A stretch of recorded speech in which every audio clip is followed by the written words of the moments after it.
இந்தியாவில் முழுமையான சமஷ்டி அரசியல் அமைப்பு இல்லாத நிலையில் தமிழ்நாடு முதலமைச்சருடன் சமஷ்டி குறித்து பேசுவது ஏன் என்ற கேள்வியை ஜனநாயக தமிழ் தேசிய கூட்டணியின் பேச்சாளரும் முன்னாள் நாடாளுமன்ற உறுப்பினருமான சுரேஷ் பிரேமச்சந்திரன் எழுப்பியுள்ளார்.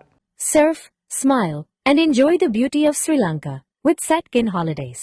Satkin Holidays. For more info, contact www.satkin.com. சமகால அரசியல் நிலவரம் குறித்து கருத்து தெரிவித்த அவர், தமிழ் மக்களின் அரசியல் தேவைகளை முன்னிறுத்தும் முயற்சிகள் நடைமுறை சாத்தியங்களின் அடிப்படையில் அமைய வேண்டும் என்றார்.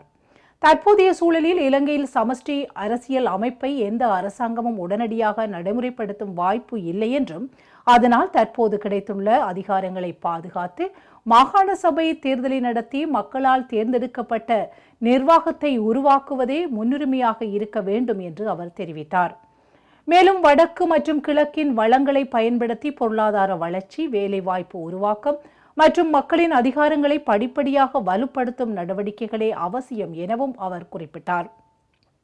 புதிய அரசியலமைப்பு உருவாக்கப்படும் சூழல் ஏற்பட்டால் அதில் சமஷ்டி கொள்கையை வலியுறுத்துவது தவறல்ல என்றும், ஆனால் அதற்காக அனைத்து தமிழ் அரசியல் கட்சிகளும் ஒரே அணியில் இணைந்து ஒரே குரலில் தமிழ் மக்களின் அரசியல் கோரிக்கைகளை முன்வைக்க வேண்டும் என்றும் சுரேஷ் பிரேமச்சந்திரன் வலியுறுத்தினார்.